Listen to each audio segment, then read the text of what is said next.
Hola a todos, bienvenidos una vez más al canal Historia Hispana. Mi nombre es Daniel Trejos, con el compañero Javier González, sus presentadores. El día de hoy vamos a estar hablando de España y del nacionalismo español, y en general de otros nacionalismos. Es un tema muy delicado que queremos abordar de una vez para ir liberando de alguna manera conceptos teóricos que son necesarios para la construcción también de la descripción del nacionalismo también en América. Y por supuesto vamos a estar con una definición de historiadores de los pesos pesados de historia, especialmente de la historia de los nacionalismos. Yo sé que este tema va a tocar fibras muy delicadas, pero quiero que comprendan que estamos viéndolo desde la historia, desde la historiografía, como la academia. No estamos viéndolo desde un sesgo estrictamente ideológico, a pesar de que, pues, por supuesto, todo historiador tendrá su sesgo. Vamos a tratar de ser lo más objetivos posibles, objetivos si cabe quitarnos digamos, ese peso, ¿no?, de la espalda. Entonces, pues sin más, vamos a iniciar. Pero antes de ello quiero dar pues un mensaje, ya que vamos a estar hablando de España, a todas las víctimas de la Dana de Valencia, de esta riada terrible que ha cobrado cientos de vidas muy tristemente. Y pues, por supuesto, hacer un llamado a la población a que se solidaricen con las víctimas, que ayuden, que donen. Es una situación bastante complicada. Los caminos están cortados, como pueden haber ya visto en algunas noticias. Entonces, en este momento es cuando se necesita más de la ayuda, pues, de todos los españoles, y si tienen a bien de estas otras zonas del globo, pues también ayudar a las víctimas de esta tragedia. Javi. Mm. Pues sí, yo también me sumo a ti en las condolencias y bueno, decir que España entera se está volcando con esto. O sea, todos los españoles nos hemos volcado y hay un montón de miles y miles de voluntarios que han ido allí a ayudar y prácticamente yo creo que todos los españoles hemos donado o comida o dinero para poder ayudar al millón de afectados, porque es una inundación que ha afectado ya a 1 millón de personas. Tenemos más de 200 muertos y casi 2.000 desaparecidos. O sea, es una catástrofe absoluta. Va a tardar años en recuperarse. Así que sí, están siendo momentos difíciles por acá, por aquí. Está este lado del Atlántico, está muy difícil la cosa con este asunto. Pero bueno, estamos intentando levantarlo. Sí, y por supuesto, en su momento se cabrán los análisis más sosegados, con cabeza más fría, Mm. pero sí es algo que no podemos dejar pasar de lado, que tienen que haber responsables, ¿no? Sí, espero. Confío en que haya muchos responsables, porque la sociedad española está aguantando, como se dice aquí, carros y carretas. O sea, estamos aguantando lo que no está escrito. Una crisis económica brutal, una crisis social y política salvaje, y encima al desastre del coronavirus ahora se suma el desastre de esta inundación.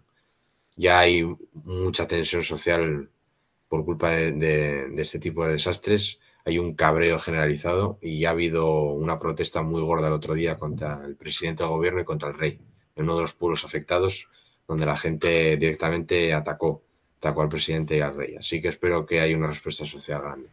Espero, Eso lo esperamos. Bien, espero. vamos a dar inicio. Me gustaría pues definir también algunos términos antes de iniciar, porque es un tema bastante complicado, ¿no? Tratemos de definir qué es el nacionalismo.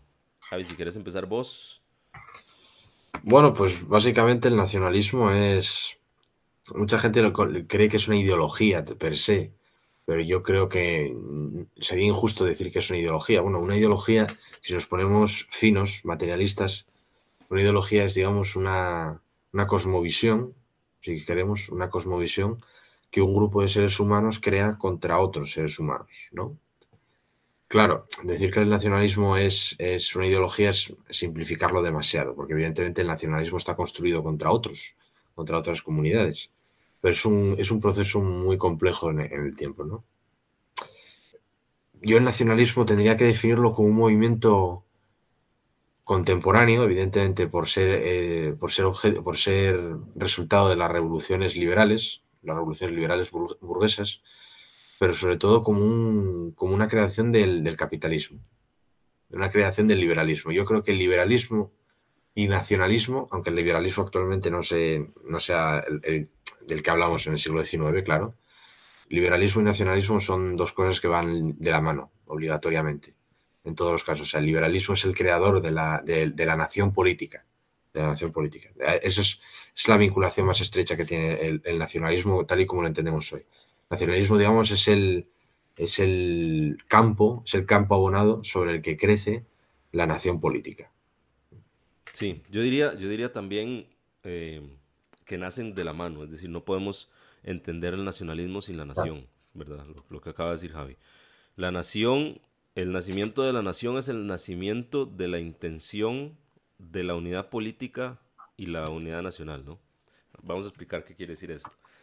Al crearse este aparato, ¿verdad? Esta invención que es la nación, se crea también pues el aparato, pues ya es preexistente a la nación, pero ahora se le llama Estado-nación, ¿no? Es básicamente la administración de la unidad política en torno a una nación. Entonces se crea la nación, que es la unidad política, y entonces se crea esta necesidad de que la unidad política y la unidad nacional coincidan. Ese es el nacionalismo. Ujú. El contenido de la unidad, básicamente. El contenido ideológico de la unidad.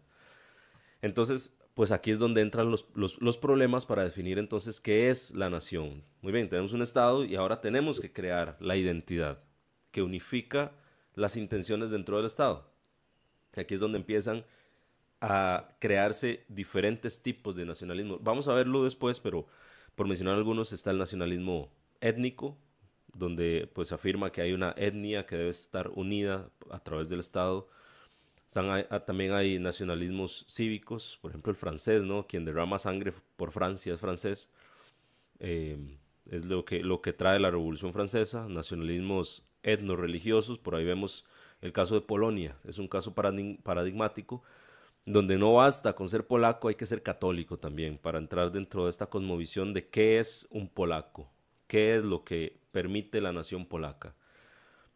Por supuesto estarán los diferentes fascismos que crearán su propia, digamos, idea de nación, y luego habrá algunos que empiecen a mezclar, por ejemplo, el sionismo, nacido propiamente en Europa Central, al ser excluido en las construcciones nacionales de diferentes países, como Alemania, Polonia, Rusia, empieza a crear una necesidad de crear una identidad. Entonces toma préstamos de estas ideas y crea un nacionalismo de corte etno-religioso, donde ellos se dicen ser una etnia y una religión, donde etnia y religión son indistintas. Entonces, estas ideas nacionales, estas ideas de justificación de la nación, pues son lo que nos va a dar el nacionalismo, ¿no? Pero como decía Javi, se forman a través del liberalismo y del capitalismo que genera las naciones. No se puede entender sin ellas.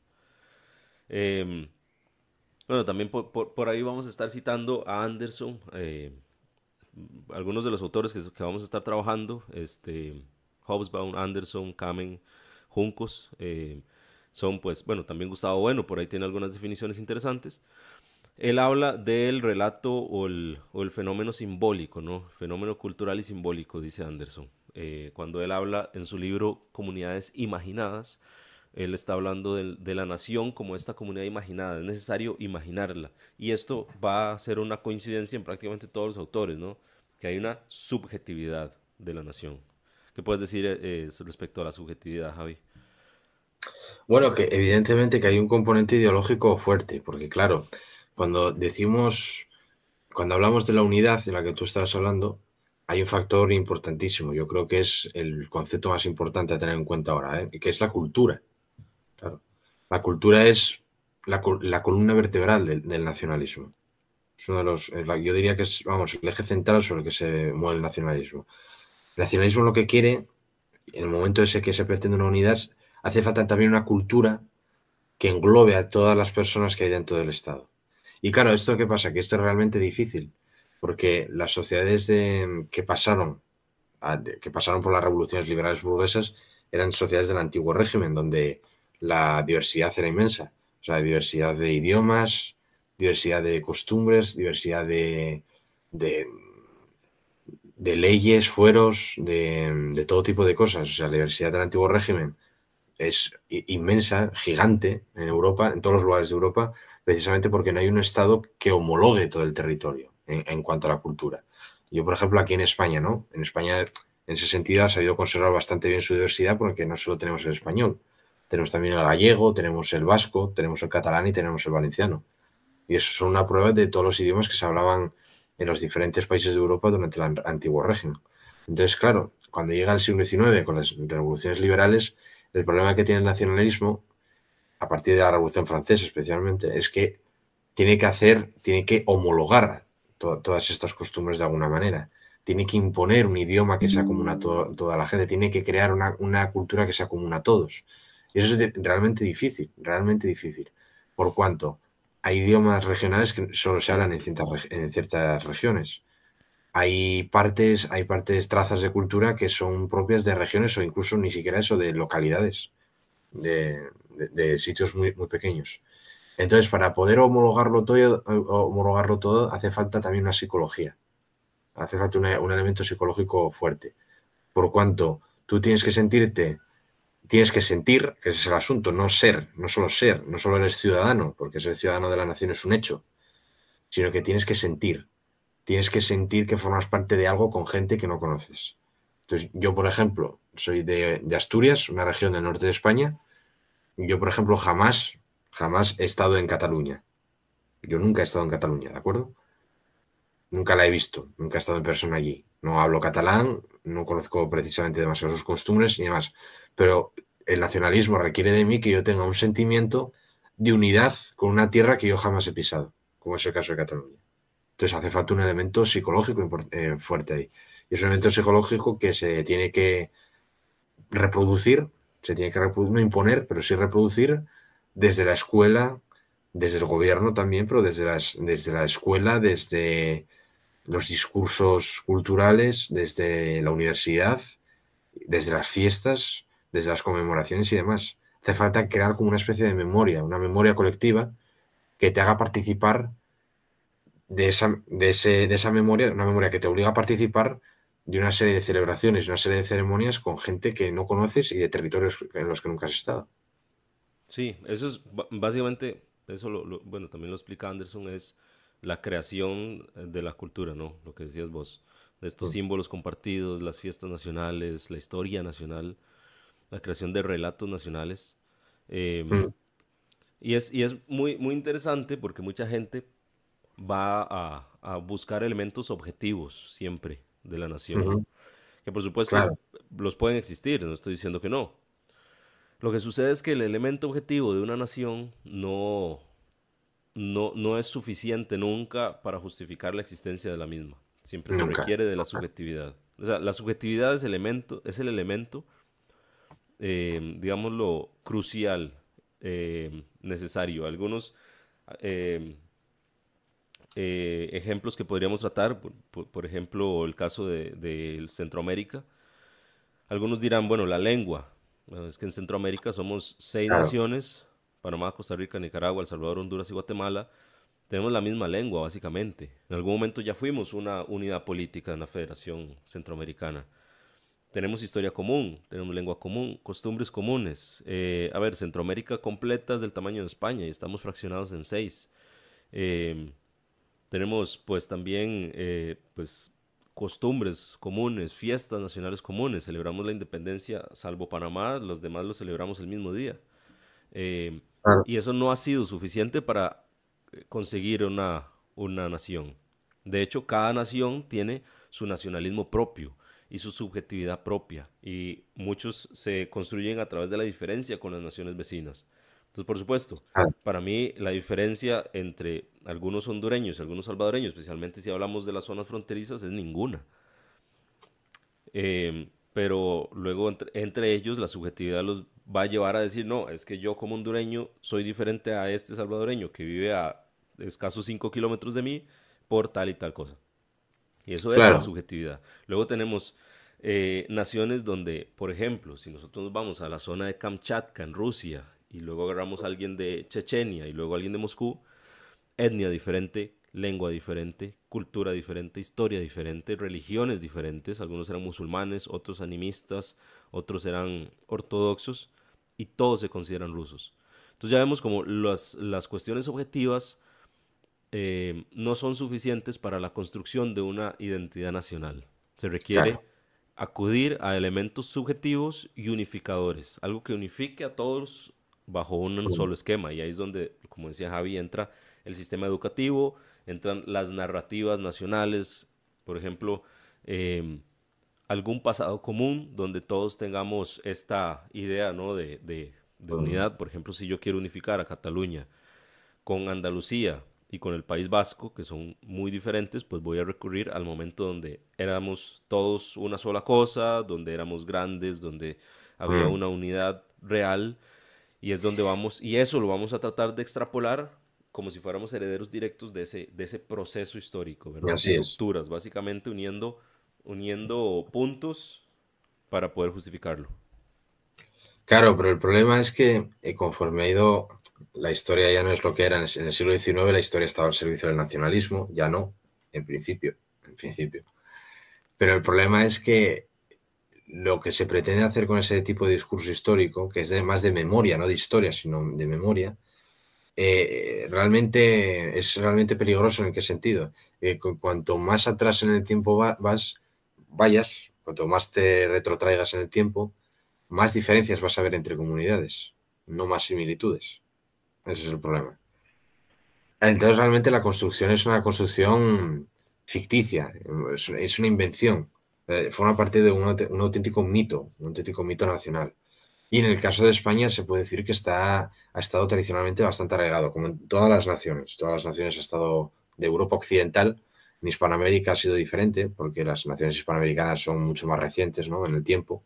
Casi nacieron ya directamente como naciones políticas. En cambio, en Europa es diferente por cuanto en el siglo XV o en el siglo XVI ya se habla de nación española o se habla de nación francesa, aunque estas expresiones tuvieran un significado totalmente diferente, ¿no? Pero claro, que en el momento en que llega ya la nación política en el siglo XIX, a Europa occidental, se necesita ver un proceso diferente del que se tuvo, llega como un proceso diferente al hispanoamericano, por cuanto se pretende añadir a lo anterior, ¿no? Se pretende dar un paso más a lo que ya ha habido de construcción histórica. Entonces, claro, en el caso de España, por ejemplo, el nacionalismo español quiso ver el origen de la nación española en Roma, directamente.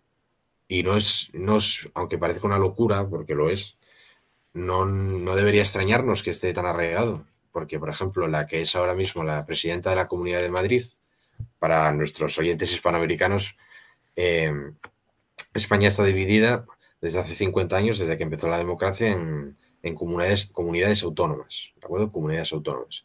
Un sistema de descentralización desastroso, como lo estamos viendo ahora en el caso de Valencia, que lo único que hace es descoordinar el trabajo entre provincias y entre regiones. Bueno, estas comunidades autónomas tienen un problema y es que cada una ha ido, digamos, también descentralizando la educación, por ejemplo, y ha ido descentralizando, por así decirlo, las diferentes historias regionales, hasta el punto de que, pues, buena parte de los conocimientos históricos que se están impartiendo ahora son todo de carácter regionalista, de carácter puramente regionalista. Y eso lo que ha hecho es que pues hay una cierta desconexión, cierta, no mayoritaria, pero sí cierta desconexión entre las diferentes historias que se están contando en las regiones españolas. No sé si... Claro. Claro, eso también da pie, como decíamos antes, la subjetividad es quizá el factor fundamental y qué es lo que puede, a ver, cómo se transmite esta subjetividad, pues a través del sistema educativo. Y si vos Ujú. perdés el control del sistema educativo, básicamente y de la currícula educativa, lo que vas a tener es una pérdida del control de la construcción de la Sí, subjetividad. Entonces, por ejemplo, si vos sí, ves el caso de Cataluña, si empiezan de repente a enseñarle en la currícula educativa que Cataluña es una nación, básicamente estás construyendo subjetividad. Es decir, Cataluña puede ser perfectamente una nación. sí, claro. Puede Puede- construirla desde la Se educación. De puede hecho, ya lo hace. construir. Por Ya lo ejemplo, hace, yo creo que el ejemplo más claro que tenemos es el Estado de Israel. Gente sin que duda. venía de toda Europa, alemanes, rusos, polacos, franceses, de toda Europa, más gente que venía de Marruecos, gente venía de Túnez, de Turquía, de la misma gente del Medio Oriente, ¿no? De Irak, de Siria, gente que ya estaba en Israel, ¿no? O sea, estamos hablando de los Ujú. judíos, con diferentes contextos históricos, diferentes contextos culturales, diferentes contextos lingüísticos. Básicamente crearon una subjetividad de nación, les dieron un pedazo de tierra para administrarlo como un estado Así y es. boom, se creó un estado. Y listo, o Claro, sea, pero ya ahí, creamos un estado y una nacionalidad de la nada. claro, pero fíjate, en el caso de Israel ya llega a ser mucho más siniestro, por cuanto el sionismo es heredero del romanticismo alemán, que es una de las grandes corrientes del origen del nacionalismo. En el caso de España es diferente. En el caso de España o de Inglaterra siguieron un desarrollo nacionalista diferente. Pero en el caso del sionismo hay que recordar que el sionismo nació en Viena, en Austria, a finales del 19 de la mano de Theodor Herzl. Ujú. Y claro, Theodor Herzl, como buen austriaco de la Viena del finales del 19, que era una efervescencia de ideologías de todo tipo, bebía directamente del romanticismo alemán. Y en el romanticismo alemán de 1830, 1820, 30, 40, el componente étnico es total. Hay un Sí, componente étnico muy, muy grande, de que hay una raza o de que hay una etnia germánica que merece tener una nación, merece un estado que reúna a todas las gentes de lengua alemana, que es lo que luego va a recuperar el nazismo. Por eso realmente, ahora por ejemplo, hay muchas personas que están preguntándose cómo es posible que los judíos de Israel, que son los descendientes de las víctimas del holocausto, o de los supervivientes del holocausto, sean las personas que ahora están permitiendo y consintiendo que se lleve a cabo esta masacre con los palestinos. Y realmente hay algunos métodos y algunos enfoques que está teniendo el Estado de Israel que realmente son perversos por cuanto recuerdan a la Alemania nazi. Bueno, pues lo cierto es que tiene una explicación, y es que tanto el nazismo de Hitler como el sionismo de Herzl, ambos a dos descienden de un tronco común, y ese tronco común es el romanticismo alemán. sí, Por sí, sí. eso, aunque parezca puede parecer una locura, pero a nivel ideológico se parecen. Y se parecen porque tienen un antepasado en común, que es el romanticismo alemán de Fichte, de Herder, el Volksgeist, el espíritu del pueblo, del que hablaba Herder, ¿no? ¿De acuerdo? Entonces, mira, y ahora en concreto un detalle que se me había olvidado para España, lo que decía de que aquí en España hay mucha gente que se piensa que, bueno, se ha creído tradicionalmente de que la nación española viene de Roma, de la antigua Roma. Bueno, pues la presidenta de la Comunidad de Madrid, porque España está dividida en comunidades autónomas, la presidenta de la Comunidad de Madrid, que es Isabel Díaz Ayuso, que es así bueno, es una persona, no es una persona precisamente versada en historia ni en ninguna materia, pero bueno, ha llegado a presidenta de la Comunidad de Madrid, ha dicho que, dijo hace un par de años, dijo que Napoleón se equivocó rotundamente a la hora de invadir España de 1807, debido a que, o sea, estaba atacando una nación de 2000 años. Una nación de 2000 años. O sea, que España ya existía en tiempos de los romanos, según ella. Y esto es una cosa que, bueno, lo dijo hace un par de años, en 2022. Entonces, que no nos extrañe tanto que este tipo de mitos sigan calando. Y es lógico que ahora haya un cierto resurgir. En el caso de tu país y el mío, los países de lengua española, es lógico que esté resurgiendo. Yo creo que tiene más sentido en el caso de España, por cuanto se ha puesto en duda, en los últimos años se ha puesto en duda la unidad nacional, la unidad de España se ha puesto en duda, lo cual siempre va a haber una respuesta, siempre que se pone en duda la unidad nacional, siempre se va a haber una respuesta de un grado o de otro. Y además es que en el actual sistema capitalista financiero internacional, los grandes mercados, los grandes fondos de inversión internacional hacen retroceder al Estado. Quieren privatizar los espacios públicos, quieren privatizar los servicios públicos, quieren destrozar buena parte de lo que es común al Estado y al pueblo. Entonces, en el momento en que los agentes del capitalismo internacional quieren destrozar buena parte del patrimonio comunitario, pues es lógico que haya una respuesta nacionalista. Sí, no, además que cuando se destruye lo común, como decíamos, la nación se construye a través de lo común, básicamente lo que están es destruyendo cualquier asidero que pueda tener la nación para justificarse a sí misma. De alguna forma, si borro la poca unidad que tiene, que tienen las autonomías en España, básicamente estoy quitando el obstáculo para fragmentar, básicamente. ¿no? Ujú, así Y es. eso pasó también pues en Centroamérica, ¿no? O sea, cuando se trató de hacer una unidad nacional, pues surgieron diferentes grupos de interés, especialmente de las oligarquías, que decían, bueno, es que si nos unimos, tengo que competir con otras oligarquías más poderosas, básicamente. Ujú, Entonces el capital se entremete para decir, bueno, mejor me fracciono y me quedo con este pedacito que controlo. sí, Eh, y así eso, es. pues, a lo que quería ir, por ejemplo, con el caso de Cataluña y el País Vasco y en general prácticamente cualquier región, eso tiene un nombre, digamos, más coloquial, ¿no? El nacionalismo de campanario. No, nacionalismo de campanario básicamente hace referencia al regionalismo, ¿verdad? El nacionalismo Sí, de campanario es un término que surge en Italia para hacer referencia a los nacionalismos de regiones que eran prácticamente indistinguibles entre sí, pero que querían consolidarse como una nación en el proceso claro. de construcción de la Italia. A ver, la Italia es un claro ejemplo de algo que no estaba unido y se unió por la fuerza y que se creó una nación de reinos que incluso pertenecían a diferentes coronas, ¿no?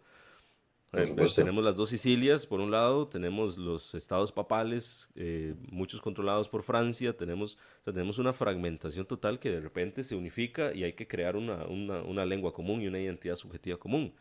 Y ahí es donde surge este término, ¿no? Nacionalismo campanario. Y el nacionalismo campanario en España, pues se agarra de estas autonomías y de estas diferencias regionales Sí. para justificarse subjetivamente. Entonces, el peligro que corre España en este momento, viéndolo desde una perspectiva histórica, es que sí pueden crearse naciones subjetivamente, Claro, ¿verdad? sí, a nivel Ahora, subjetivo, sí. ¿es deseable? Pues absolutamente no, no es deseable para nada. Si vos vas a agarrar a Cataluña, una región, o al País Vasco, una región sumamente pequeña, lo que vas es a poner un títere a los intereses de Alemania en Europa, básicamente. O De sea, le Alemania, estás de cualquier vendiendo, básicamente, estás corporación. vendiendo a España y estás vendiendo a la región a que hagan con ella lo que quieran, ¿no? A ver, sí, Este, a grandes poderes internacionales, sean corporaciones privadas o sean estados. Eso está básicamente. claro. El problema que yo veo, el regionalismo per se no tiene que suponer ningún problema. De hecho, aquí en España, cuando surgieron los regionalismos a mediados del 19, el regionalismo se entendía de una manera muy concreta en España, que era hacer región, como se decía, sea levantar en hombros, llevar en hombros la región, estar orgulloso de tu región, conservar las tradiciones particulares de tu región, era una forma de hacer nación. Pero es uno de los lemas del siglo XIX español. De hacer región es hacer nación. Por eso, por ejemplo, uno de nuestros mejores escritores, para mí es mi escritor español favorito, que es Miguel de Unamuno. Miguel de Unamuno tiene una frase celebérrima, muy bonita, que es: yo soy vasco y por ello doblemente español. ¿Vale? Doblemente español, ¿por qué? Porque hacer región es hacer nación. ¿De acuerdo? Entonces, sacar el catalán, el idioma catalán, sacar las tradiciones, conservar y sacar las tradiciones catalanas, etcétera, no era algo que se contraponía a la nación española, sino que era algo que mejoraba la nación española. Era tal como se concebía en el siglo XIX. Hasta que en la década de 1890, 1900, es cuando el regionalismo, parte del regionalismo, da un giro, da un giro. Y en el caso de Vizcaya, de Vascongadas y de Cataluña, ese giro implica que buena parte de los regionalistas vascos y catalanes ya pasan al nacionalismo abierto. Es el caso de Sabino Arana en Vascongadas, es el caso de Prat de la Riba, Pompeu Fabra y toda esta gente en Cataluña. Hay un giro en el regionalismo justo en el cambio de siglo del XIX al XX. Y es muy importante. Y el problema es que ese giro se ha ido llevando a cabo en el resto de regiones españolas. Es decir, por ejemplo, ha pasado también en Galicia, ha pasado en Valencia también, está pasando también en Andalucía incluso y está pasando en Asturias, en mi región. Es decir, la gente está lo que quiere es conservar, mantener una serie de tradiciones, de costumbres, de lenguas regionales, etcétera, pero no para mejorar la nación, en el nombre de la nación y dentro de la nación, sino contra la nación. Y ese es el problema que tenemos. Y eso está creando mucha controversia y mucho enfrentamiento entre los españoles a día de hoy. Es decir, yo, por ejemplo, yo mismo, hay muchas tradiciones asturianas, en mi caso, yo que soy de Asturias, incluyendo el bable es, digamos, el idioma regional asturiano, aunque no es uno, sino varios, que está creando mucha controversia por cuanto las personas que quieren llevar a las instituciones estos idiomas regionales, por ejemplo, el asturiano, o ciertas tradiciones, no lo hacen con el ánimo de mejorar el país, de mejorar España y de mejorar la diversidad cultural española, sino para establecer una diferencia entre las diferentes regiones. Y es una lástima muy grande, es una lástima muy grande, porque lo que está haciendo es que hay un montón de cosas muy importantes a nivel cultural que merecen ser preservadas, pero que está generando un rechazo muy grande entre muchos españoles. Generalmente, para intentar señalar a los castellanos. Es una obsesión que tienen, digamos, todos los regionalistas españoles tienen una obsesión con Castilla. O sea, desprecian a Castilla y desprecian a los castellanos. Y pretenden crear un regionalismo contra los castellanos, concretamente. Y es una lástima muy grande, porque está creando una serie de divisiones donde no debería de haberlas. Y esto es muy interesante porque muchas veces se asocia el nacionalismo a la derecha, ¿no? ¿Verdad? Sí, A una suerte, sí, sí. digamos, por ejemplo, la izquierda Berchale es un caso Mm, paradigmático donde el nacionalismo no viene específicamente de una derecha vasca, sino más bien de una izquierda vasca, ¿no? así es. Entonces, Así es. eso es muy interesante porque en muchos casos, bueno, hay diferentes tipos de nacionalismo, como lo mencionábamos antes, nacionalismo cívico, básicamente, de origen muy de origen francés, de la Revolución Francesa específicamente, que se exporta a las naciones americanas, especialmente Estados Unidos, y muchas de las naciones americanas en su independencia, pues se inspiran en la independencia de los Estados Unidos, que luego hablaremos de las independencias porque es muy interesante el tema. Luego también, y eso tiene que ver también con la construcción nacional, también tenemos nacionalismos étnicos, muy influenciados, como decía Javi, de el idealismo alemán. Y luego tenemos nacionalismos de liberación. Claro. El tema con las izquierdas es que en los nacionalismos de liberación, pues básicamente tenemos lo que fueron las excolonias o digamos pueblos dominados que construyen un nacionalismo. Esto lo explica Lenin bastante bien, ¿verdad? Entre la diferencia de nación opresora y nación oprimida. Él habla de los movimientos de liberación y del nacionalismo de liberación, que él lo ve con muy buenos ojos. Por ejemplo, tendríamos el caso de Vietnam, ¿no? El caso de China, en su unidad con el Kuomintang contra la invasión japonesa.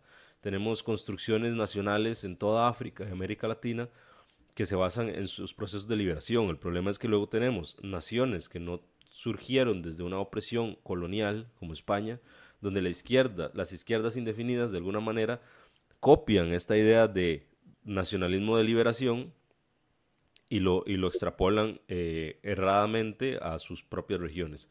Por ejemplo, el nacionalismo vasco que dice que está siendo oprimido, ¿verdad?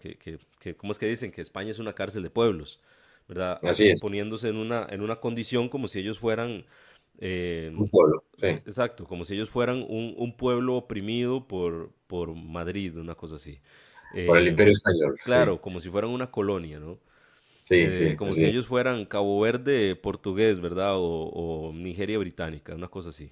Que no Sí, tiene sí. el más mínimo Exactamente. sentido. Entonces lo que vemos aquí es una corrupción de la idea nacional, o de la construcción de las ideas nacionales, que no corresponden a un análisis objetivo de la realidad, ¿no? Entonces luego tenemos nacionalismos étnicos mezclados con nacionalismos de liberación, mezclados con nacionalismos políticos, y al final lo que tenemos es entonces una construcción subjetiva sin ningún asidero real, eh, que básicamente solo se entiende a través ¿cómo se llama? De elementos fragmentarios. Sí. Elementos fragmentarios. Por ejemplo, la lengua. Y me gustaría hablar, por ejemplo, del caso de la lengua. Que básicamente lo que tiene el idioma vasco es la lengua, ¿verdad? Porque muchas de las regiones vascas étnicamente son indistinguibles de otras regiones de España, Ninguna ¿no? diferencia. No hay ninguna Tienen diferencia. poca diferencia, o quizá en las zonas más cercanas a las montañas, ¿no? ¿Verdad? En la sierra, digamos, pero poca o nula en la mayoría del territorio. Entonces, al final, Ujú. ¿a qué se remiten? A cuestiones A la culturales o lengua, sí. lingüísticas. Y aquí es algo muy importante, porque también, y esto nutre muchos de los elementos de las izquierdas, ¿no? Que apoyan estos tipos de movimientos, ¿no? Que es la lengua. ¿Por qué? Es algo que explica Hobsbawm muy bien, que de hecho he visto algunos libros que tratan el nacionalismo desde las izquierdas, que no tocan o no explican el nacionalismo, o por lo menos la cuestión nacional que toca Lenin, que prácticamente impregna a todo el movimiento comunista en el mundo. Y todos van a pasar a defender el derecho de autodeterminación. Así es. ¿Qué es lo que sucede? ¿Qué es para Lenin el derecho de autodeterminación? Básicamente es cuando él habla del derecho de las naciones a la autodeterminación, para él la autodeterminación es tener un Estado, punto. Entonces él lo que está diciendo es derecho de las naciones a tener un Estado. Muy Mm, bien. ¿Qué es lo que él define por nación? Ahí es donde entramos en la cuestión, ¿no? Porque ya estamos diciendo que hay una nación que por ser nación necesita tener un Estado. Lo que dice Lenin, y es lo que habla Hobsbawm, que le llama el concepto wilsoniano-leninista de nación, porque viene de Woodrow Wilson realmente, sí, eh, es que la unidad lingüística tiene que ser el factor determinante para la construcción de una nación. Entonces, donde haya una región lingüística diferenciable del resto, debe haber una nación. A esto Stalin se opone en algún momento y trata de hacer una descripción mucho más objetiva de nación, pero al final tampoco lo logra porque ya vimos que la nación no es necesariamente objetiva. Se opone al derecho de autodeterminación, quiere integrar a las diferentes repúblicas soviéticas como Armenia, Georgia, digamos, Ucrania, por ejemplo, a Rusia, pero como una especie de autonomías en vez de como repúblicas independientes, pero al final pierde la batalla y se pues integran como repúblicas. Y básicamente es eso, ¿no? Es defender el derecho de una comunidad lingüística a tener un Estado. Es el problema, que ahora lo estamos viendo, por ejemplo, en estas regiones de España, ¿no? Donde hay regiones que porque tienen mm, una lengua diferente al resto, dice, bueno, tenemos el derecho de llamarnos nación y por lo tanto tener un Estado. De ahí, entonces ahí tenemos una serie de claro. problemas que nos van a llevar a cuestionarnos no solo la nación de ellos, sino la nación como todo el conjunto. Sí, sí. Vamos a ver, el problema es que lo que acabas de decir es muy importante precisamente porque esto demuestra que el nacionalismo no es una cuestión de derecha ni fascista, ni nada por el estilo. Volvemos a lo de antes. El nacionalismo como tal nació con la Revolución Francesa. ¿De acuerdo? Es decir, nace con lo que Gustavo Bueno llamaba la primera generación de izquierdas, los jacobinos. ¿Vale? El patriotismo, que es una cosa, y el nacionalismo, que podemos discutir si son lo mismo o si son diferentes, pero tanto el patriotismo como el nacionalismo nacen con los jacobinos en la Revolución Francesa. Nacen con la izquierda. O sea, la nación política es una creación de la izquierda, no de la derecha, para empezar. Y segundo, ¿cuál es el problema? Que es a lo que vamos. Que el derecho a autodeterminación, que tanto defienden los marxistas de todo el mundo, es un error de Lenin dentro de la filosofía marxista. ¿Por qué? Porque Lenin está empapado del nacionalismo, de la metafísica romántica alemana. Es decir, el concepto que tiene Lenin de nación es un concepto totalmente sacado del romanticismo alemán 100 años antes de que él escribiera sobre qué es una nación. Y Stalin, aunque es diferente a él, Stalin también, en buena parte, hereda un concepto romántico y metafísico de la nación, no un concepto materialista. No es un concepto el que ellos manejan asimilable a la filosofía de Marx y de Engels, en ningún momento. Es un concepto puramente metafísico, idealista y romántico. Ahora bien, ¿cuál es el problema? Que el derecho a autodeterminación no es un instrumento de liberación, ni mucho menos. Es una herramienta que unos estados y unos imperios utilizan contra otros estados y otros imperios. En el caso de Lenin y de Wilson, los dos querían lo mismo, que era hacer volar por los aires el imperio austrohúngaro. El imperio austrohúngaro, que era el gran imperio de Europa Central, que reunía a Austria-Hungría y un montón de pueblos con muchas culturas y muchos idiomas, era un estado que en 1918 tanto Wilson como Lenin querían volar por los aires, por diferentes cuestiones políticas y geopolíticas. Y lo consiguieron. Consiguieron volar por los aires, destruir, hacer explotar el imperio austrohúngaro. Entonces no es un instrumento de liberación, o sea, levantar barreras entre la clase obrera, porque eso es lo que hace en buena parte el nacionalismo, y en este caso también, en este caso de nacionalismos que fragmentan una nación, un Estado-nación previo, lo que hacen es construir barreras entre la clase obrera de ese territorio nacional. Entonces, ¿qué tiene esto de marxista? ¿O qué tiene esto de izquierda? No tiene absolutamente nada. Es un instrumento basado en la metafísica alemana, pero que es muy útil en la geopolítica. porque es un instrumento que te va a permitir por ejemplo, que tú puedas destruir físicamente, institucionalmente, tú puedas destruir a un Estado adversario, que era el caso de Estados Unidos. Estados Unidos y el Imperio Austrohúngaro lucharon en bandos diferentes durante la Primera Guerra Mundial, ¿de acuerdo? Y cuando acabó, Rusia también. Los dos contendientes, Rusia y Estados Unidos, destruyeron el Imperio Austrohúngaro por intereses políticos. Por tanto, no es un instrumento de liberación, es un instrumento geopolítico para destruir a tus adversarios. Es el asunto. Sí, y el mismo Hobson lo explica bastante bien cuando habla de las líneas de fragmentación de los imperios. Por ejemplo, él habla de las líneas político-administrativas del Imperio Soviético, del Imperio Británico y del Imperio Francés. Y lo que está diciendo es básicamente, los nacionalismos surgen a través de estas líneas administrativas, que son las líneas de fragmentación, ¿verdad? Entonces él, por ejemplo, habla de, básicamente, se crean repúblicas y nacionalismos a través de las fronteras entre una región y otra, ¿verdad? Por ejemplo, todo el mundo, bueno, digamos, africano, colonial africano, se fragmenta en naciones que básicamente eran las zonas administrativas de las potencias occidentales, ¿no? Y un poco eso es Claro. lo que se quería, ¿no? Eso es lo que se buscaba. Es por eso que también me gusta, pues remitirme, digamos, a algunos otros tipos de nacionalismos que hacen diferencia, por ejemplo, ahora que estamos hablando de izquierda y derecha, en cuanto a su concepción nacional. Por ejemplo, hablemos del fascismo español. Mm. Al principio uno ve, por ejemplo, los textos de Ramiro Ledesma o de Primo de Rivera, que son pues básicamente los principales y primeros exponentes del fascismo español.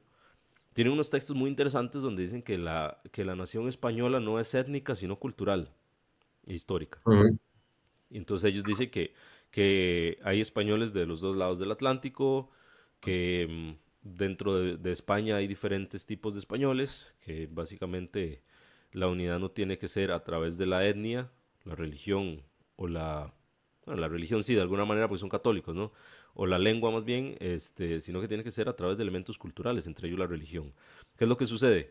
Ramiro Ledesma muere muy tempranamente, Primo de Rivera es fusilado y luego por la República y quien toma el mando, digamos, de las Hons y de la Falange es Franco, que era un filogermánico y que por Sí. tanto adopta ciertas ideas racistas de los alemanes y comienza a poner leyes, por ejemplo, donde se prohíbe la mezcla racial en España, con pena de cárcel.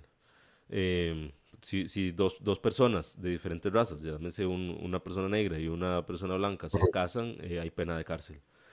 Entonces ahí Mm. vemos donde hay un giro, donde ni siquiera la misma derecha tiene unas concepciones tan definidas, digamos, de lo que es el nacionalismo, ¿no? Entonces lo que Claro, en ocurre. el caso de España, en el caso de España es que España tuvo varias derechas muy diferentes entre sí, muy, muy diferentes. Desde la derecha carlista, los carlistas que eran los partidarios de volver al antiguo régimen, de que eran partidarios de una rama de los Borbones, de otra rama de los Borbones, porque en España hubo varias guerras civiles en el siglo XIX entre estas dos ramas de los Borbones. Entonces, por un lado están los carlistas que quieren volver al antiguo régimen y que no manejan el concepto de la nación política.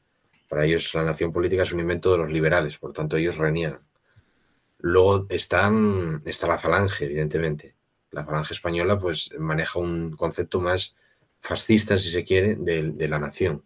Luego los monárquicos tienen otro concepto mucho más liberal. Por ejemplo, los monárquicos que luchan con Franco en la guerra civil tienen un concepto más liberal de lo que es una nación, de la nación política. Entonces, el problema es que en España hay varias derechas diferentes que se van a conjugar en la guerra civil porque van a luchar juntas en la guerra civil, pero que nada tenían que ver las unas con las otras. Como tú bien has dicho, el partido que crea Franco es un partido creado a tres, que se llama FED y de las Jons. O sea, es la Falange Española Tradicionalista y de las Juntas de Ofensiva Nacional Sindicalista. Claro, la Falange Española una cosa, lo de Falange Tradicionalista es por los carlistas, la Unión Tradicionalista de los Carlistas, que es otro grupo, y las Jons, que eran otro partido. O sea, son tres partidos que se juntan en uno. Pero poco tenían que ver los unos con los otros. Entonces, claro, el concepto de nación que se manejó aquí durante la dictadura no se puede decir que sea el resultado no sé, que sea la herencia de una derecha, sino que es el mejunje de varias derechas. Aunque el problema es que la dictadura franquista resumió España en el himno, la bandera, con el águila y el culto a Franco. El culto a Franco y el culto a un pasado imperial glorioso.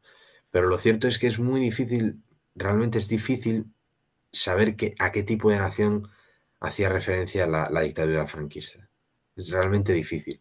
En tanto en cuanto fue un régimen muy camaleónico. Es un régimen que cambia mucho con el tiempo. O sea, empezó claramente siendo un régimen fascista, claramente.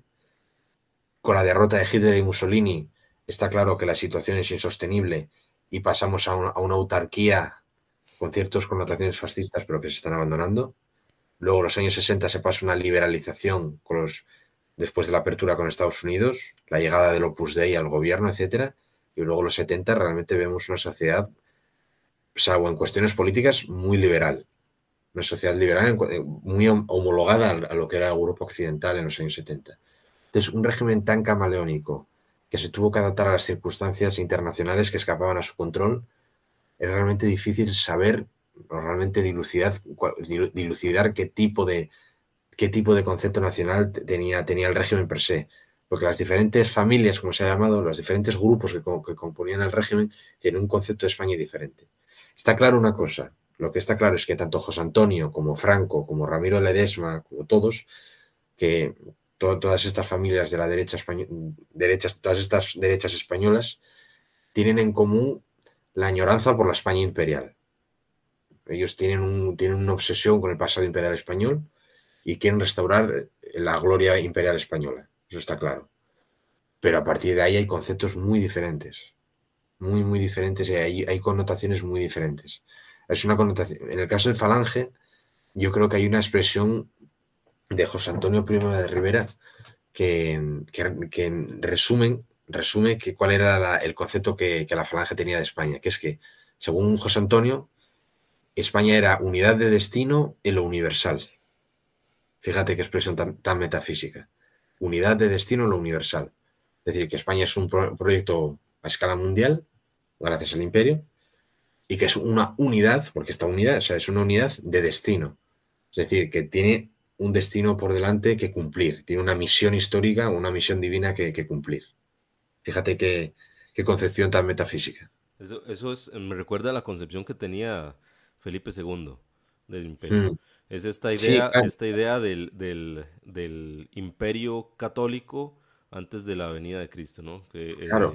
Felipe II hereda un imperio gigante con posesiones en América, inmensas, recursos inmensos, prácticamente infinitos en su momento, y hereda posiciones en Europa envidiables para cualquier otro.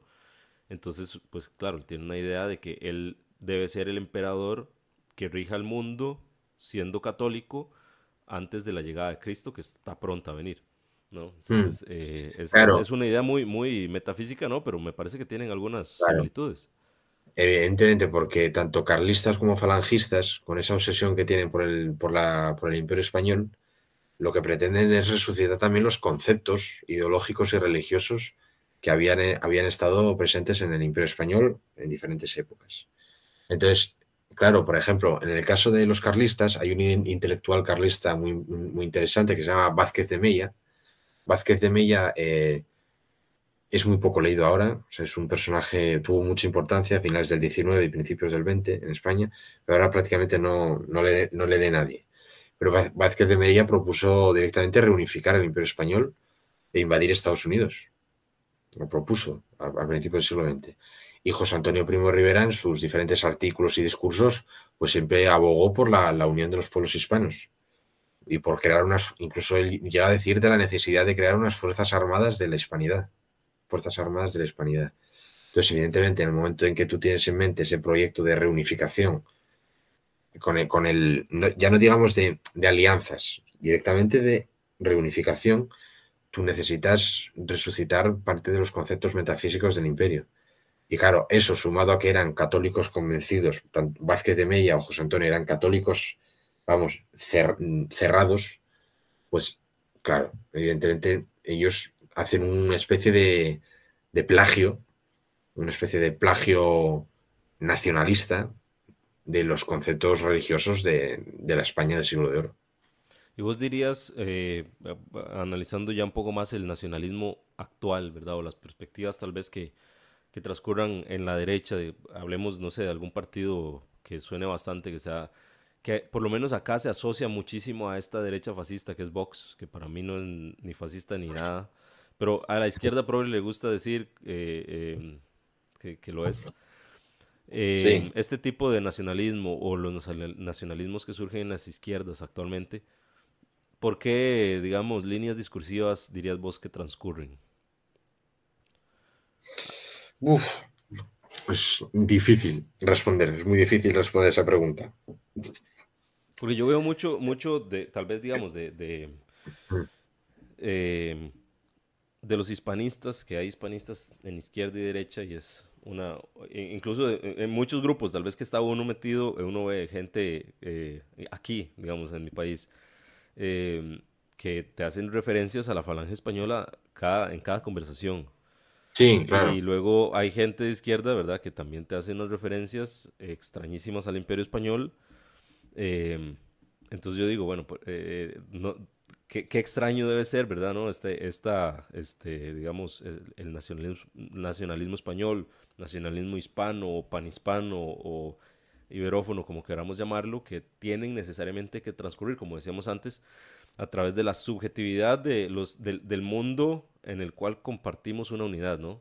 Entonces necesariamente claro, deben, y además tiene que ser glorioso, porque si yo quiero unificar, no unifico con la pérdida, unifico con la unidad, claro, ¿verdad? claro. O sea, si yo no voy a decir, sí, ¿verdad? Cuando Napoleón nos invadió, Estados Unidos, bueno, sí, No, más bien claro, lo que digo es cuando vencimos a Napoleón, ¿verdad? claro, evidentemente, porque es un proyecto ideológico ante todo. Entonces, claro, tú no puedes hablar de la esclavitud en época del Imperio Español, tú no puedes hablar de las masacres de indios durante la conquista, que las hubo, es que las hubo, tú no puedes hablar de la catástrofe demográfica que hubo en América, tú no puedes decir que España no tuvo una guerra de independencia, porque la guerra contra Napoleón no fue una guerra de independencia, tú no puedes decir no puedes hablar, por ejemplo, de las victorias extranjeras, de las armas extranjeras contra el Imperio Español, que hubo muchas, efectivamente. No puedes hablar de desastres militares, etcétera, etcétera. No sé si me explico.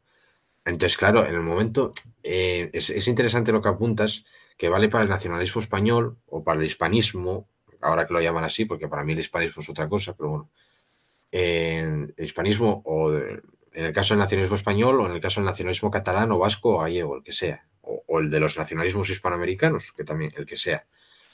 El problema es que tienen un proyecto ideológico, evidentemente, y ese proyecto ideológico es incompatible con la historia como ciencia académica, porque la historia como ciencia académica hace filosofía crítica, y la filosofía crítica tiene que pasar como una pisonadora, como un rodillo, como una trituradora por encima de todas las ideologías y por encima de todos los prejuicios, por todos los complejos ideológicos y construcciones ideológicas. ¿Entiendes? Entonces, en concreto, que ¿por qué la izquierda se está sumando? Porque el nacionalismo es transversal y porque el nacionalismo tiene un origen de izquierda en la Revolución Francesa. Entonces no es raro tampoco ver cómo hay gente que se está sumando al nacionalismo español o al hispanismo malentendido. No es raro, a mí no me resulta nada raro. Del mismo modo que el derecho de autodeterminación es transversal porque lo usó todo el mundo, tanto desde Wilson hasta Lenin, pues este tipo de ultranacionalismo hispano, pues también lo podemos encontrar en todos los puntos del abanico político. Claro, no es exclusivo al fascismo No, no, ni a no, los no. monárquicos. Es que es anterior al fascismo. Es anterior. Sí, Es básicamente, anterior. entonces, algo que podríamos incluir es, y antes de pasar ya a un tema un poquito más, bueno, de empezar el cierre, ¿no? Algo que podríamos concluir es básicamente que no hace ni siquiera falta hacer referencia a un pasado común, porque como estamos viendo, el nacionalismo es tremendamente subjetivo.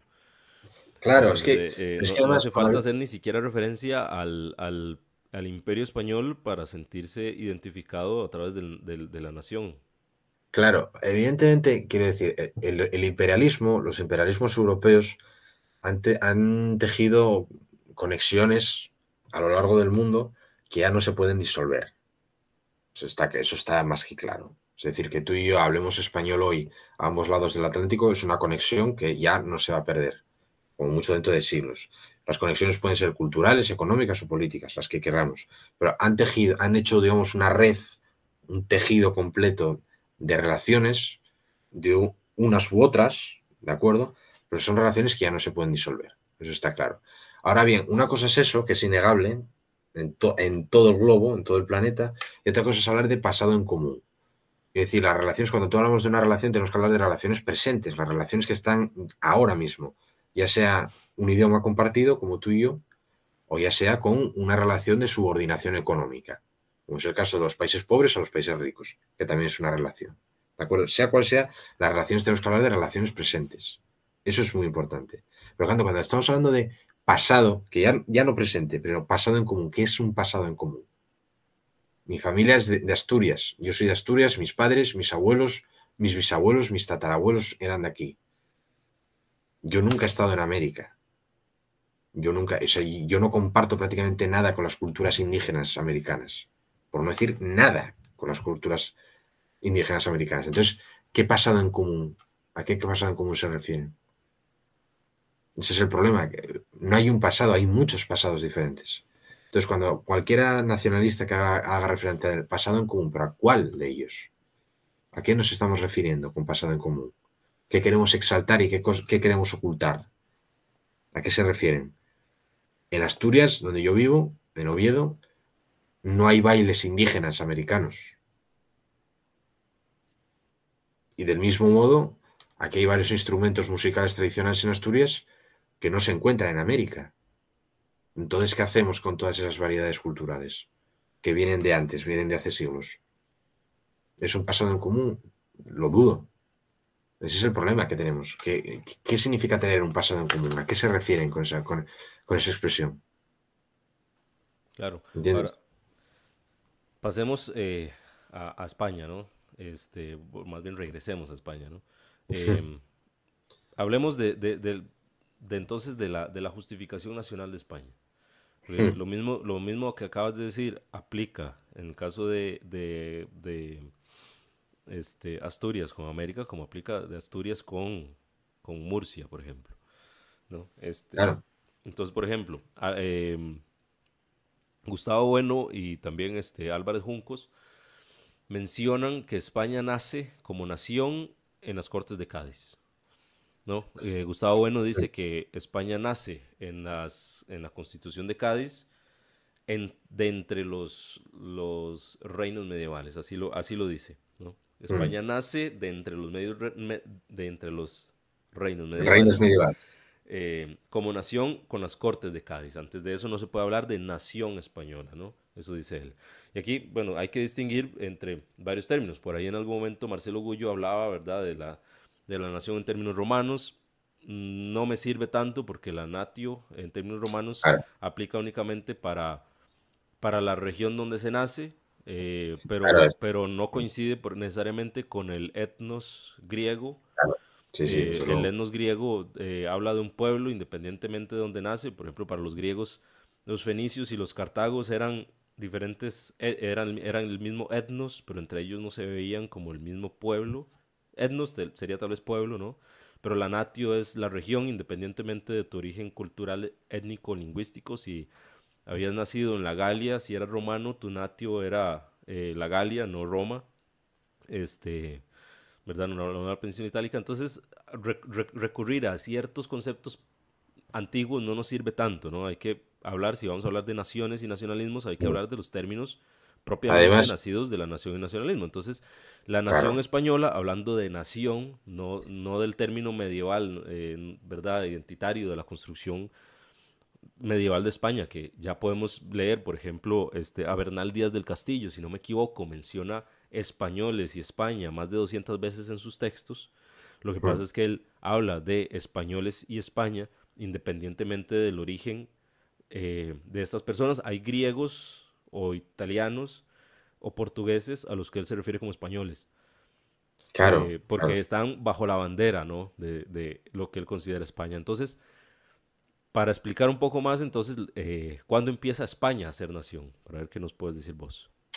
Bueno, vamos a ver. Evidentemente, el problema es que, como bien estudió bien Gustavo Bueno, nación tiene tiene una evolución como concepto. En este sentido, muy alejado de él, Michel Foucault trabajó mucho la genealogía de los conceptos, de las palabras, ¿no? De las palabras y las cosas, hace una arqueología de los términos y de los conceptos y de la genealogía que tienen las palabras. Es decir, que una palabra hoy no significa lo mismo que hace 500 años. Hay una evolución histórica del concepto, aunque se siga pronunciando igual. Entonces, claro, cuando se habla de nación en la antigua Roma, claro, nación biológica, porque viene nación, o sea, el acto de nación viene de natio, que es nacer en latín, de ahí viene, del nacimiento, de nacer, ¿de acuerdo? Entonces, claro, en el siglo XV, en el siglo XVI, en el siglo XVII, tú tienes multitud de textos, de documentos que te hablan de nación española, sí, sí, pero es que también te hablan de nación catalana, y de nación valenciana, y de nación sevillana incluso, ¿de acuerdo? ¿Por qué? Porque no se están refiriendo a una colectividad, que es lo que tú y yo estamos hablando hoy aquí. No están hablando de eso, sino que cuando hablan de nación catalana, se refieren a que nació en Cataluña, nada más. El problema que tenemos es que España, igual que Francia e Inglaterra, son palabras que existían, pero son palabras ambiguas que se refieren básicamente a lo local. Es decir, cuando un español del siglo XVI está hablando de España, no se está refiriendo a un aparato estatal o a un sentimiento o a una comunidad. Se está refiriendo a lo local, se está refiriendo a su pueblo, a sus vecinos, a la comida que come, a lo que ve, a lo que huele, básicamente a lo local. Que si queremos también es el sefarad, del que hablaban los judíos después de la expulsión. Después de la expulsión de 1492, los judíos sefardíes están hablando de sefarad. ¿Sefarad qué es? Pues es su vida cotidiana en España. Es lo que veían. Hay que tener en cuenta, es unas gentes, una época donde la mayor parte de la gente no sabe ni leer ni escribir. Ni escribir. Ellos no conceptualizaban su realidad en torno a una realidad geográfica o un mapa. Es decir, cuando tú y yo, por ejemplo, nos hablan de nuestro país, nos podemos imaginar el territorio nacional en un mapa, la forma que tiene nuestro país en el mapa. En aquella época no. En el siglo XVI nadie tenía un mapa. Los campesinos nunca vieron un mapa, ni sabían cómo era la realidad geográfica de todo el reino, ni mucho menos. Entonces, ellos cuando hablan de España se refieren a realidades puramente locales. Y es algo que se puede ver en el siglo XV, para la época de los reyes católicos, un poco antes, cuando se habla de los reyes de Navarra. Cuando se habla de los reyes de Navarra se les menciona como reyes de España. Pero bueno, ¿por qué los reyes de Navarra se les menciona como reyes de España en los documentos oficiales? Porque se refieren a lo local, se refieren puramente a lo local. No tiene validez política, ni siquiera validez geográfica ni institucional. Simplemente que es un concepto puramente local, se refieren a algo local, que son reyes en un ambiente cotidiano que se llaman España, pero eso no forma una comunidad, ¿de acuerdo? Ahora bien, el punto de inflexión después del intento de Olivares con la fracasada Unión de Armas, que es un intento de centralizar España que fracasa estrepitosamente, llega con los Borbones, llega con Felipe V y el decreto de Nueva Planta, que barre la corona de Aragón y unifica a toda España en un único reino, que es el Reino de España. Ahí hay un proceso, un momento de unificación y de centralización muy importante. Y a partir de eso que hace Felipe V con el decreto de Nueva Planta, esa base será la base política, institucional y nacional, si queremos, nacional entre comillas, para las Cortes de Cádiz. Para las Cortes de Cádiz de 1812, que es donde nace ya la nación política. ¿La nación estatal está antes porque el Estado nace antes? Sí, de acuerdo. Nace a lo largo con una evolución muy lenta con el siglo XVI y el siglo XVII y de forma decisiva con los decretos de Nueva Planta. De forma decisiva se crea el Estado español. Y a partir del Estado, después del Estado, viene la nación.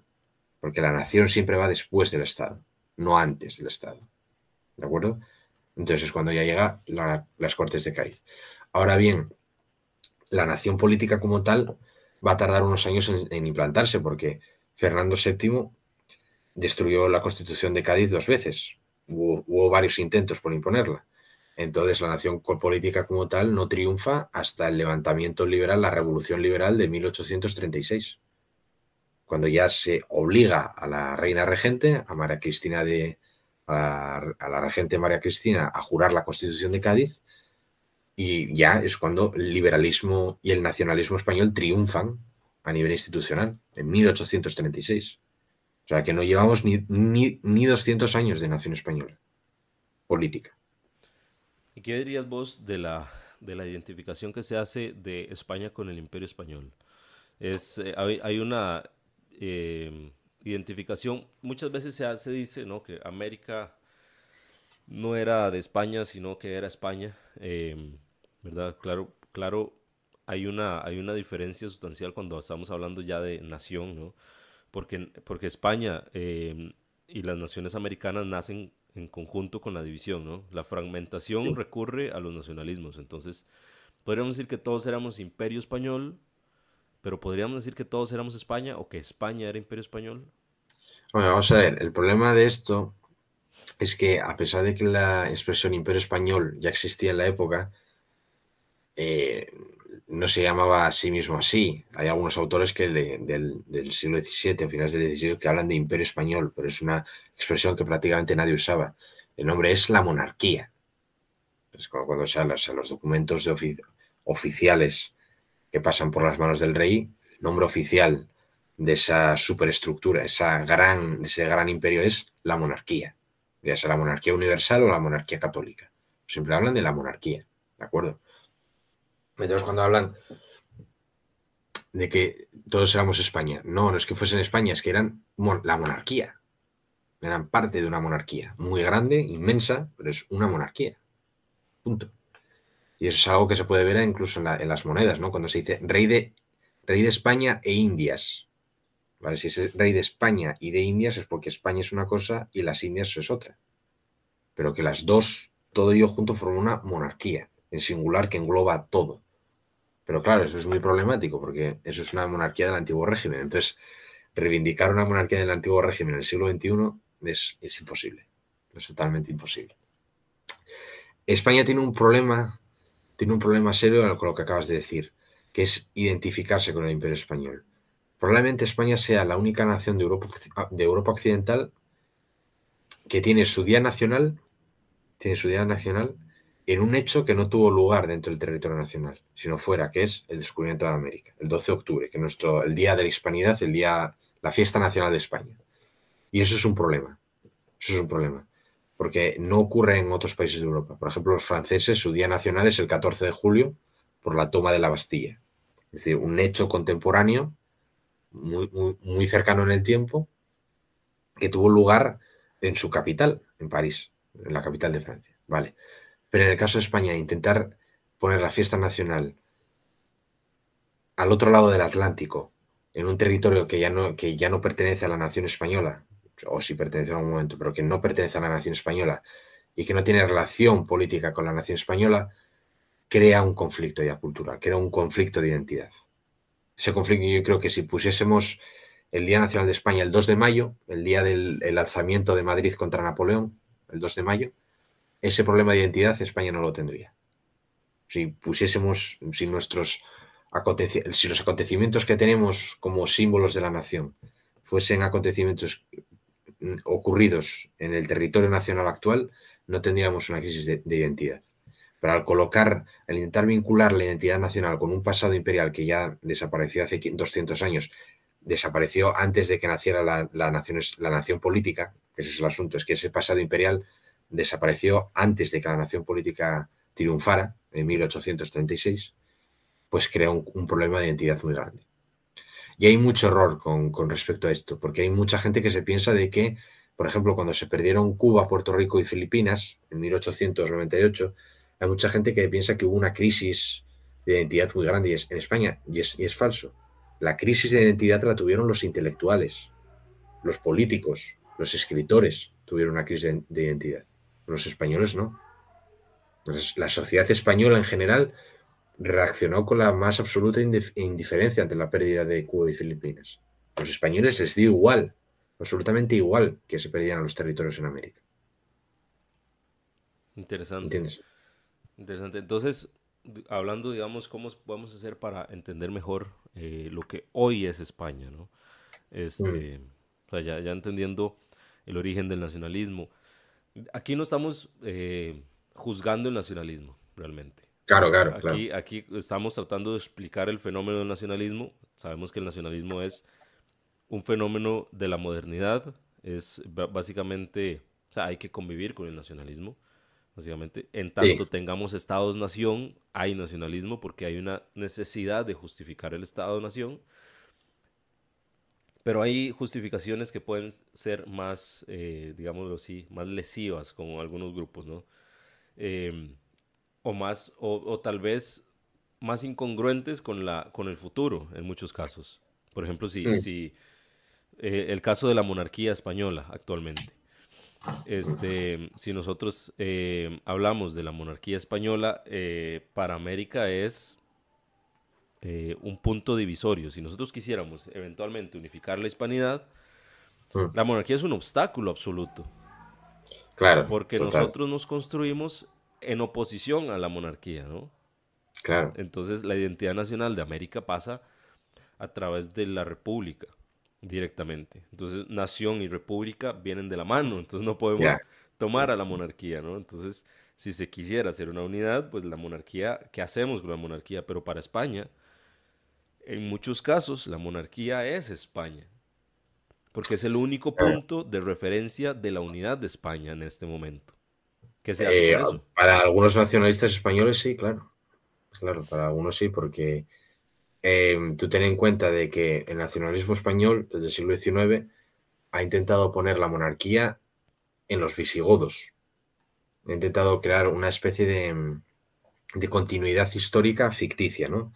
De que primero vinieron los reyes godos fundaron España, que luego llegaron los reyes de Asturias, luego los reyes de León, luego los reyes de Castilla y de Aragón, y luego los reyes de España, desde los reyes católicos hasta hoy. Y que por tanto España tiene 15 siglos de monarquía. Bien, es una continuidad ficticia, totalmente ficticia, porque no tiene absolutamente nada que ver los reyes godos con los reyes cristianos medievales con los reyes contemporáneos. No tiene absolutamente nada que ver. Pero hay mucha gente que hay nacionalistas españoles ya de derecha, porque monárquicos en España quedan muy pocos, pero bueno, por- aunque parezca que haya más, lo cierto es que monárquicos per se quedan muy pocos en España, que para ellos España y la monarquía son prácticamente lo mismo. Entonces, lo que tú dices de reunificación, pues evidentemente yo, mira, el otro día se me ocurría una cosa. Imagínate intentar unir una monarquía europea, como es España, una monarquía europea, con una república comunista, como es Cuba, con un estado fallido tomado por el narcotráfico, como es México. No se puede unir. O sea, O los estados es que nacen, imposible. o los estados que nacen con su nacionalismo libertador, ¿no? Claro, Argentina, Bolivia, claro que no. Venezuela y Es Chile, imposible. ¿verdad? Con sus libertadores. Porque México todavía nace con el Imperio Mexicano. O sea, Claro, todavía hay digamos, ese proceso de liberación, ¿verdad? De independencia nace con el Imperio Mexicano de Agustín de Iturbide. Incluso, ¿verdad? Se puede hacer referencia también a Maximiliano, ¿no? Es una figura controvertida, pero a la vez querida en México como parte de claro, su sí. historia nacional. Pero en el caso tenemos la construcción de Chile a través de O'Higgins, ¿verdad? O el mismo Bolívar en Mm, la construcción de Ecuador, Colombia, Venezuela, ¿verdad? O José de San Martín en Argentina y Uruguay. ya, ¿Cómo sí. queda la monarquía en esos países? ¿A Claro, dónde es que cabe? es imposible, es totalmente imposible. En todo caso, para hacer un acercamiento de carácter como, como si fuese Mercosur o ALBA o el ALBA, este tipo de uniones, de alianzas políticas y mercantiles entre naciones hispanas, pues evidentemente la caída de la monarquía española sería fundamental. Sería fundamental. ¿Y Porque qué, no se puede juntar una monarquía capitalista europea con Cuba o con México. Eso no es imposible a todos los niveles. Es imposible a todos los niveles. Entonces, para hacer un acercamiento de carácter federativo, si se quisiera hacer, que es muy difícil, la desaparición de la monarquía es un requisito ineludible. ¿Y qué te parece, por ejemplo, en el caso, volviendo a Valencia, donde pues la gente sale en rechazo al rey, y Valencia que no tiene realmente un problema nacional como tal, como lo tiene tal vez No, Cataluña, Tiene racionalismo, pero no tan menos, Y mucho menos fuerte. ¿qué te merece, por ejemplo, que haya salido gente, ¿verdad? Al grito de Viva el Rey tras las tiradas de barro que se le hicieron, ¿no? Bueno, pues es un comodín muy útil el de defender a la monarquía, porque la monarquía española ya es una institución que está acabada. La monarquía española es una institución como todas las monarquías europeas que quedan. Ya hay muchos países europeos que se las han quitado de encima y que han salido adelante. O sea, Italia, Portugal, Francia, Alemania.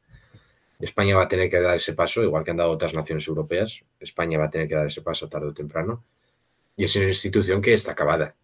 Está acabada históricamente, está terminada. Es una institución con una importancia histórica, vamos,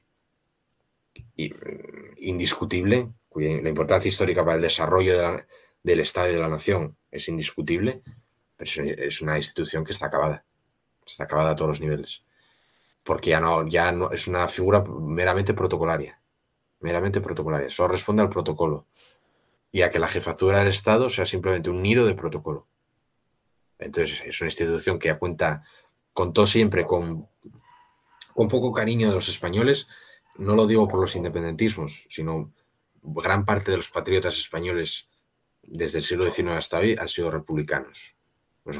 Hay muchos grandes intelectuales, grandes políticos, grandes escritores y grandes patriotas españoles que han sido republicanos. Y desde el patriotismo español y desde la lucha de clases por parte de la clase obrera, la monarquía española no es una monarquía precisamente muy querida. O sea, la monarquía española ha caído muchas veces en los últimos 200 años. Desde 1808 hasta hoy, la monarquía española ha sido discutida muchas veces, ha caído muchas veces. Ha habido muchas constituciones y muchos cambios de régimen. Entonces es una monarquía que nunca ha contado con la especial simpatía en términos totales.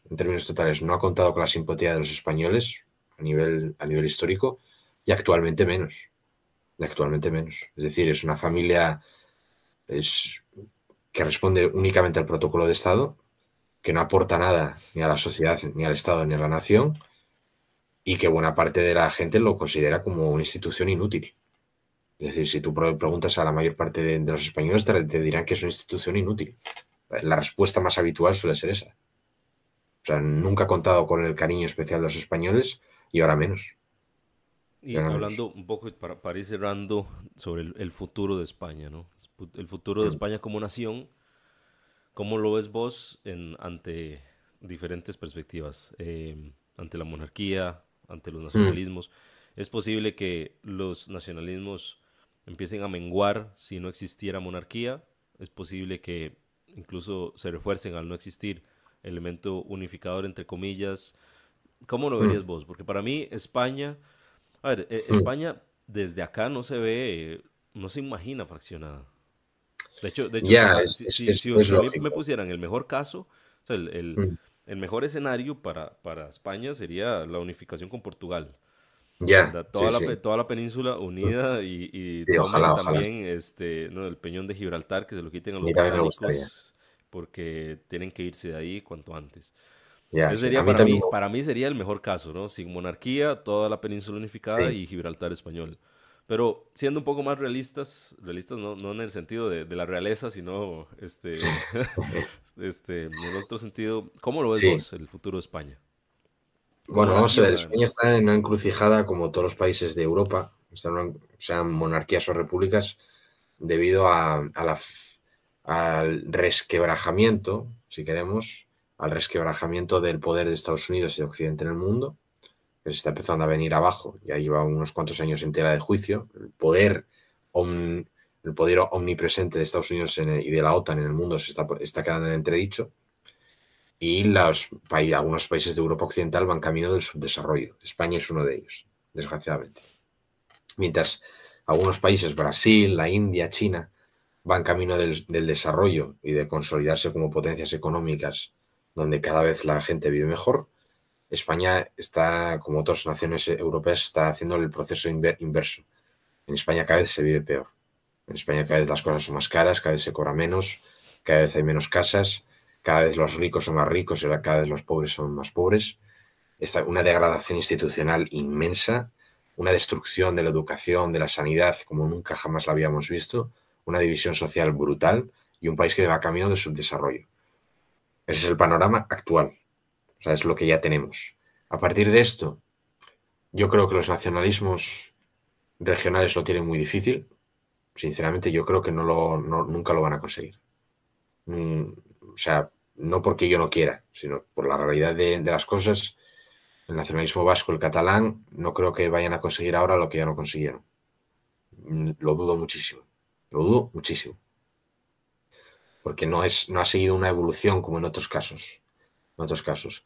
Y así como los nacionalismos no creo que consigan consigan la independencia ni nada por el estilo. De hecho, dudo mucho que buena parte de la gente que se hace llamar independentista busque directamente la independencia, lo dudo. No le auguro a la monarquía demasiados años de vida. No le auguro a la monarquía demasiados años de vida. No creo que caiga inmediatamente dentro de 1 o de 2, pero dudo mucho que esté presente dentro de 30 años. Lo dudo. No creo que la monarquía sobreviva más de 30 años. Es una institución totalmente desgastada, como todas las instituciones en España, que necesitan una renovación absoluta de arriba abajo.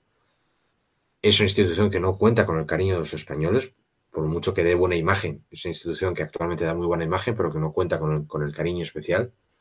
Yo creo que la gente no se atreve a hablar de una república, por cuanto el problema que tenemos en España es que no hay precisamente un movimiento republicano como tal. O sea, hay mucho sentimiento antimonárquico o de desapego a la monarquía, pero no hay un movimiento republicano, no hay un proyecto republicano. Si en España hubiese un movimiento republicano, la monarquía no duraría ni 2 días. Si ahora se plantease un proyecto republicano firme, la monarquía caería en un mes. Y que además ese proyecto republicano no puede hacer referencia a a la Segunda Claro, República, ese porque es ese es muy, otro muy problema. mal querida entre algunos sectores. Efectivamente, es muy vital. Pero el principal problema que se tiene que desquitar España actualmente, aparte del nacionalismo de la monarquía, que es, como digo, yo no les aseguro futuro, el problema que tú dices con el tema de las identidades y de los nacionalismos es la descentralización. La descentralización que se impuso en España con la transición a la democracia y con las comunidades autónomas es el origen de todo el problema de identidad que hay a día de hoy. Todos estos regionalismos, todos estos intentos de ruptura de la nación, todos estos intentos de subversión de lo que ha sido España, ha venido a raíz de la descentralización. Por tanto, yo creo que, a tu pregunta, no es tanto la monarquía, es que la fragmentación identitaria que hay a día de hoy en España y la fragmentación regional desaparecerán el día que acabemos con las comunidades autónomas. El día que acabemos con las comunidades autónomas. Y nos hace falta ya acabar con las comunidades autónomas. Sí, que al final es una especie de federalismo, A todos los efectos. efectos prácticos, claro. Mm. Bueno, muy bien. Entonces, Me parece que hemos tocado pues bastantes temas. Yo mm, creo que acá podríamos ir cerrando. Como siempre, agradecerle a Javier su disposición, ¿verdad?, para hacer estos programas. Este es el segundo episodio, mm. falta muchísimo porque Sí, estamos apenas rascando la claro, claro. superficie, pero también es necesario, ¿no?, hablar de esto. Eventualmente, a ver, le dimos muy duro también al nacionalismo español, a la Sí, nación española, pero eventualmente tocará América, porque hay toca a ver si hay visiones que hacer igual de un... subjetivas Y de acá, destructiva. De igual de destructiva. destructivas también. Entonces, la Sí, sí. crítica tiene que ser así, brutal y destructiva, aunque no le guste. Y esto no le va a gustar a muchos, pero no estamos haciéndolo tampoco, digamos, vamos a ver, lo estamos haciendo desde una perspectiva también bastante académica, ¿no? Claro, claro. Bastante imparcial. Como ya vimos, pues el nacionalismo no es ni propio de la derecha, tampoco es exclusivo de la izquierda. Em, Tiene muchos tipos, muchas corrientes históricas, em, y pues no sabemos tampoco qué va a venir en el futuro. No, tampoco condenamos el nacionalismo, de hecho el patriotismo, lo que se conoce como patriotismo, es una especie de nacionalismo político, un poco inspirado, ¿no?, en el nacionalismo Mm. cívico francés de la Revolución Francesa, ¿no? Un poco esa noción de quien sangra por Francia es francés. Yo creo que el nacionalismo que nos puede llevar a una verdadera unidad hispana tiene que ser un nacionalismo un poco de ese tipo, ¿no? De una unidad, eh, digamos, cívica, patriótica, sentirnos parte de un solo pueblo, reclamar una suerte en el sentido de etnos griego, ¿no? Mm, ¿Verdad? Que reclamarnos como pueblo. Y como decía Javi, poco tenemos en común, pero lo que tenemos en común, pues nos acerca bastante, ¿no? Tampoco aquí vamos a pretender que los nacionalismos y las naciones desaparezcan de la noche a la mañana, pero la unidad de la clase obrera sí, sí es absolutamente necesaria. Y por eso mm, también cerrar de nuevo la unidad de la clase obrera, apoyar a los trabajadores de Valencia, así es. em, que pues la están viendo muy difícil y pues con las autonomías que ya criticamos, con una monarquía que ya criticamos y un gobierno español también que los han abandonado, pues prácticamente lo que queda es la unidad, porque además los patrones también los abandonaron, ¿verdad? Mm, Javi ha publicado mucho de eso en su Instagram, em, mm, ¿verdad? Los mm. patrones, Amancio Ortega, por ejemplo, entre otros, que prácticamente dejaron a sus trabajadores Mm. abandonados. Al Todas las final, empresas dejaron a sus trabajadores abandonados, sí. al final lo que queda es la unidad de los trabajadores, de la clase obrera, Así la es, solidaridad obrera, y ahí ya no hay etnia que cuente, porque ahí he visto gente, migrantes, africanos, he visto incluso moros, así es. siempre las noticias, ¿no? De algunos, incivilizados suenan más que de Sí, los, claro, de los que los sí medios de aportan, pero manipulación, claro, los pero al medios, final, al final esa solidaridad ha estado y nada, hacer un llamado a que se refuerce y que pues al final la clase obrera es la que prevalece. sí, así es. Y pues Así que nada, nada. muchas gracias. Comenten, compartan, denle like, suscríbanse, denle click a la campanita y nos vemos en el siguiente episodio. Gracias, Javi. Venga, gracias a ti, Dani. Hasta luego. Hasta luego.